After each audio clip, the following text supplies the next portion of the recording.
പ്രാണന് തുല്യം സ്നേഹിച്ച പെണ്ണ് ചിരിച്ചുകൊണ്ട് ചതിച്ചപ്പോഴും മരണക്കിടക്കയിൽ കിടന്നുപോലും മരണത്തോട് മല്ലടിക്കുമ്പോൾ പോലും അവസാന നിമിഷം വരെയും വിട്ടുകൊടുത്തില്ല. ഷാരോൺ വധക്കേസിൽ തിങ്കളാഴ്ചയാണ് വിധി പറയുന്നത്.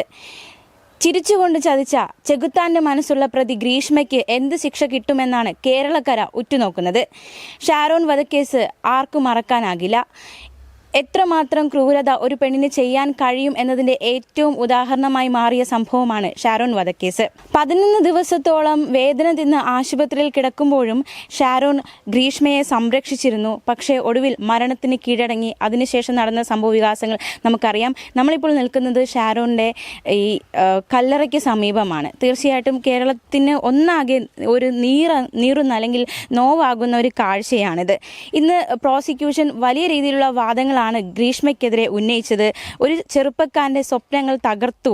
മാത്രമല്ല, ചെകുത്താന്റെ സ്വഭാവമുള്ള, ഒരു മനസ്താപവും ഇല്ലാത്ത, ദയ അർഹിക്കാത്ത ഒരു പ്രതിയാണ് ഗ്രീഷ്മ എന്നതടക്കമുള്ള ശക്തമായ വാദങ്ങളാണ് പ്രോസിക്യൂഷൻ ഇന്ന് കോടതിയിൽ ഉന്നയിച്ചത്.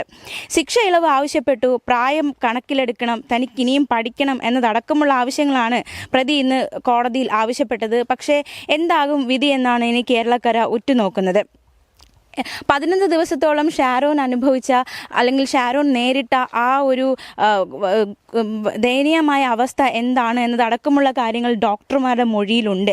എന്തായാലും തനിക്കിനിയും പഠിക്കണം, ബിരുദാനന്തര ബിരുദം നേടിയിട്ടുണ്ട് എന്നതടക്കമുള്ള ഒരു കത്ത് ഗ്രീഷ്മ കോടതിയിൽ സമർപ്പിച്ചിരുന്നു.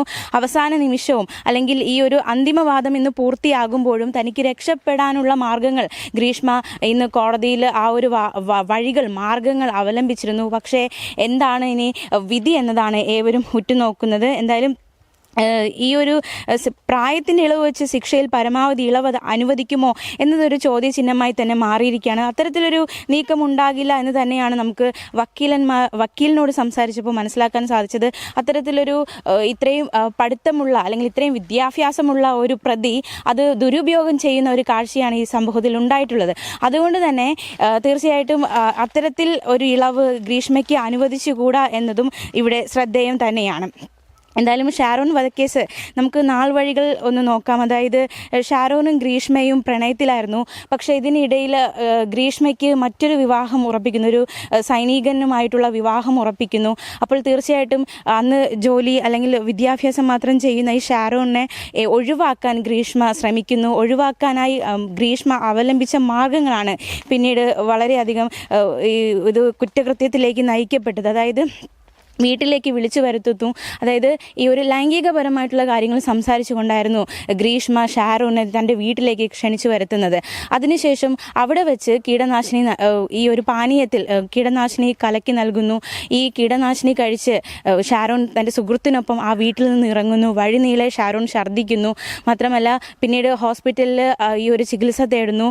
പിന്നീട് കുറച്ചു കാലം അദ്ദേഹം ഈ ഒരു 11 ദിവസത്തോളം ഈ ഒരു ചികിത്സ ഷാരോൺ ആശുപത്രിയിൽ നിന്നും ചികിത്സ തേടുകയുണ്ടായി.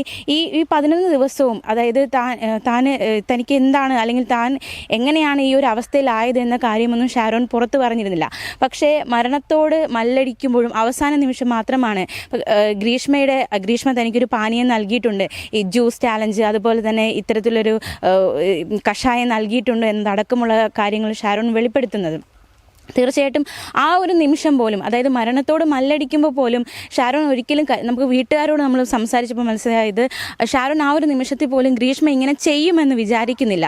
എന്തായാലും ഇത്തരത്തിലൊരു ക്രൂരകൃത്യം ചെയ്തിരിക്കുന്ന ഈ പ്രതിക്ക് എന്ത് മാതൃകാപരമായിട്ടുള്ള ഒരു ശിക്ഷ തന്നെ നൽകണം എന്നൊരാവശ്യം തന്നെയാണ് കുടുംബം ശക്തമായി ഉന്നയിക്കുന്നത്. തീർച്ചയായിട്ടും ഇന്ന് കോടതിയിൽ നടന്ന വാദപ്രതിവാദത്തിൽ നമുക്ക് മനസ്സിലാക്കാൻ സാധിക്കുന്നത് അത്തരത്തിൽ കഴിഞ്ഞ ദിവസം ഗ്രീഷ്മ കുറ്റക്കാരിയാണ്, ഈ ഒരു കേസിൽ കുറ്റക്കാരിയാണെന്ന് കണ്ടെത്തിയിട്ടുണ്ട്. അപ്പോൾ തീർച്ചയായിട്ടും അതിനനുസൃതമായിട്ടുള്ള വധശിക്ഷയിൽ കുറഞ്ഞ ഒരു ശിക്ഷയും കുടുംബം ആഗ്രഹിക്കുന്നില്ല. വധശിക്ഷ നൽകണമെന്ന് തന്നെയാണ് കുടുംബം ആഗ്രഹിക്കുന്നത്. പക്ഷേ എന്ത് ശിക്ഷയാണ് ഇനി കോടതി നൽകുക എന്നത് 20-ാം തീയതി തിങ്കളാഴ്ച മാത്രമേ അറിയുവാൻ സാധിക്കുകയുള്ളൂ. എന്തായാലും ഷാരോണിന് ഇത്തരത്തിലൊരു അവസ്ഥയിലേക്ക് എത്തിച്ച, അല്ലെങ്കിൽ ഒരു യുവാവിൻ്റെ സ്വപ്നങ്ങൾ തകർക്കപ്പെട്ട് ഒരു യുവാവിനെ മരണത്തിലേക്ക് തള്ളിവിട്ട ഗ്രീഷ്മ എന്ന പ്രതിക്ക് മാതൃകാപരമായ ശിക്ഷ നൽകണമെന്ന് തന്നെയാണ് കേരളക്കര ഒന്നടങ്കം ആഗ്രഹിക്കുന്നത്. തീർച്ചയായിട്ടും ആ ശിക്ഷ എന്താണ് എന്നാണ് ഇനി അറിയേണ്ടത്.